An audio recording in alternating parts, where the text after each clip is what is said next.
golongan al-mudahana itu adalah orang-orang yang ketika melihat sebuah kemungkaran, sebuah kezaliman, mereka tidak mau tahu untuk melakukan pengubahan kezaliman atau kemungkaran itu. Sehingga mereka dijanjikan oleh Allah akan masuk kepada lembah Habhab yang ada di neraka Jahannam. Assalamualaikum warahmatullahi wabarakatuh. Waalaikumsalam. Alhamdulillah lagi. Sahabat-sahabat Ekspedisi Iman, kita berjumpa lagi dalam acara Semis. Nah, kali ini kita ada di Gunung Penanggungan, Puncak Bayangan. yang tepatnya ada di Puncak Bayangan. Baik, teman-teman Ekspedisi Iman, kita kali ini akan mengupas yaitu Lembah Habhab. Nah, apa itu Lembah Habhab? Kita akan saksikan sebentar lagi. Tapi saya perkenal dulu, yang ada di depan saya ini adalah Pak Bambang. Saya sendiri Isom. Sebelah saya adalah Ustadz Mizan. Sebelahnya adalah Pak Bagus. Dan sebelahnya Pak Adit.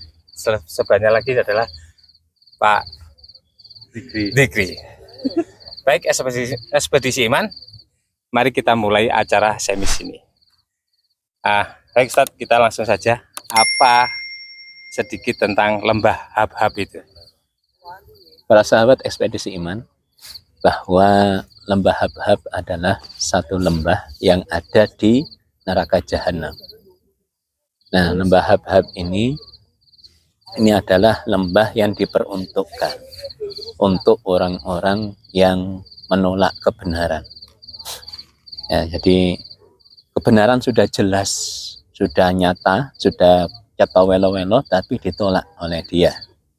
Nah, kalau bahasa Al-Quran Jabbarun Anid, yaitu orang-orang yang kaku, keras hati, sehingga tidak merasa salah pada siapapun dan menolak kebenaran dari siapapun. Dan diperuntukkan bagi ulama-ulama, ustadz-ustadz, mubalik-mubalik yang mengetuk pintu-pintu penguasa-penguasa dolim. Itu adalah lembah Habhab. Ya,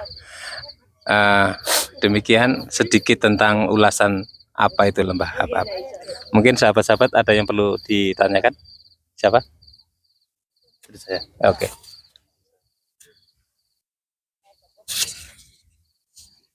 Nah, baik, Ustaz. Jadi mungkin saya mau tanya tentang lebih rinci ya, tentang bagaimana Islam itu membahas tentang gimana lembah Habhab itu.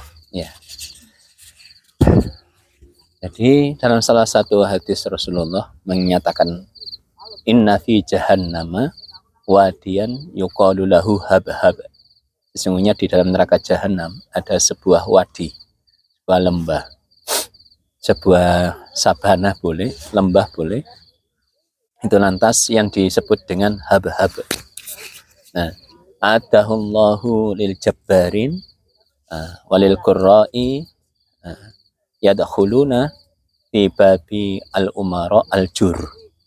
Jadi lembah Habhab itu diperuntukkan, dijanjikan Allah kepada al-jabbarin, orang-orang yang tadi disebutkan, orang-orang yang tidak merasa bersalah kepada siapapun, sehingga akibatnya tidak menerima kebenaran dari siapapun, orang yang keras hatinya.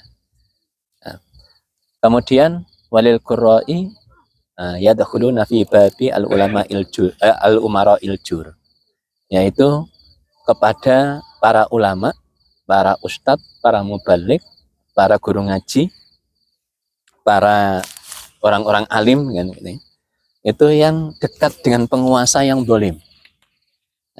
Ulama-ulama salatin, ulama-ulama penguasa. Nah, mereka ini lantas ketika mengetahui kedoliman-kedoliman dari para penguasa tersebut, ya, ini tidak mau melakukan upaya untuk menasihati, tidak mau melakukan upaya untuk menolak kedoliman tadi itu, sehingga mereka dikatakan sebagai golongan al-mudahana.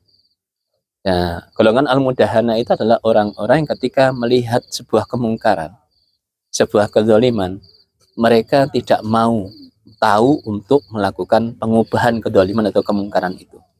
Kenapa? Karena yang melakukan kezaliman atau kemungkaran itu bisa jadi itu habibinya, maksudnya orang-orang yang dicintainya, yang disayanginya, mungkin anggota keluarganya, bapaknya, ibunya, anaknya, sanak saudaranya, sanak kerabatnya, temannya, termasuk juga penguasa.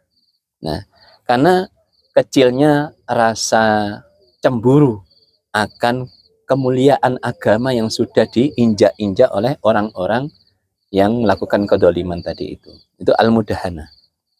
Sehingga mereka dijanjikan oleh Allah akan masuk kepada lembah hab-hab yang ada di neraka jahanam.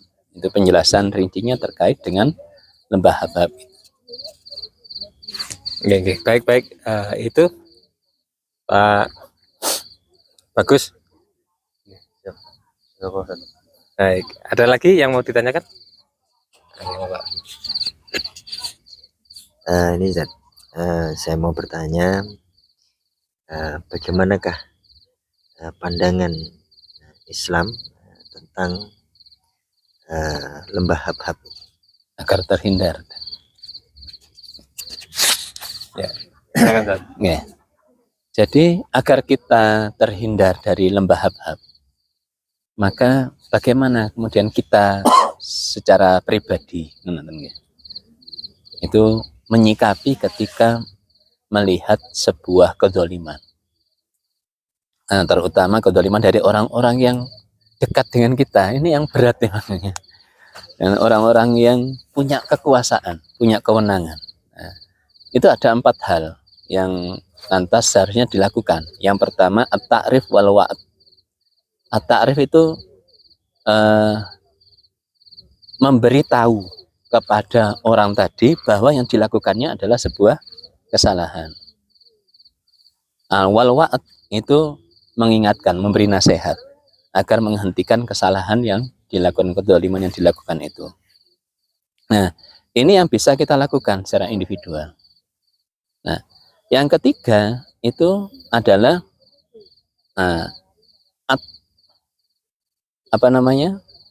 keras ketika melakukan nasihat.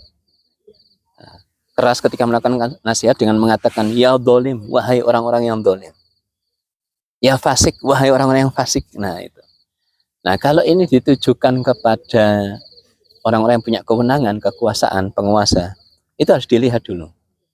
Kalau dengan kata-kata yang keras tadi itu untuk mengingatkan, ini lantas menimbulkan kedoliman yang lebih besar. Misalnya yang ditimpa kedoliman yang lebih besar dari orang yang berkuasa tadi itu satu komunitasnya, tidak hanya dirinya sendiri, satu kampungnya, kerabatnya kena semua, maka jadi haram untuk mengingatkan dengan mengatakan ya dolim, ya fasik. Tapi kalau dipastikan walabatudon, prasangka kuat, kalau yang kena imbasnya adalah diri sendiri, maka hukumnya adalah sunnah. Nah, Sayyidus Syuhada Hamzah, penghulu para syuhada adalah Hamzah bin Abdul Muthalib, warajulun qoma ila imamin jairin fanasohahu fakotalahu. Dan seseorang yang berdiri di depan penguasa yang dolim, dia menasihatinya, tapi penguasa itu membunuhnya. Nah, ini efeknya hanya pada dirinya sendiri, maka hukumnya sunnah, derajatnya di bawah Sayyidus Syuhada. Kemudian al-qahr yang keempat, yaitu dengan kewenangan yang besar untuk menghilangkan kedoliman. Tentu adalah kekuasaan itu mampu untuk melakukan penghilangan kemungkaran. Nah, kalau seorang penguasa, di atasnya ada penguasa yang lebih besar, maka penguasa yang pertama ini akan bisa dihilangkan dengan kekuasaan yang di atasnya. Maka kekuasaan hari ini itu bisa dihilangkan dengan kekuasaan yang lebih agung, yaitu kekuasaan kaum muslimin yang menyatukan seluruh potensi umat Islam. Maka kekuasaan yang kecil-kecil negara bangsa saat ini itu mampu untuk bisa dihilangkan. Itu Pak Bambang adalah ya. Baik para sahabat ekspedisi iman, itu tadi adalah lembah Habhab, agar kita di kemudian hari itu agar saling menasihati ya ketika ada kemungkaran dan lain-lain, agar kita itu juga terhindar nanti kelak di neraka itu di lembah Habhab. Baik sahabat ekspedisi iman, jangan lupa untuk selalu mengikuti acara kami di acara Semis ya, dan jangan lupa untuk selalu like, subscribe, dan share seluas-luasnya agar video-video ini bermanfaat bagi kita semuanya. Baik, kita akhiri, kurang lebihnya saya mohon maaf. Bila taufiq wal hidayah, wassalamualaikum warahmatullahi wabarakatuh. Waalaikumsalam warahmatullahi wabarakatuh.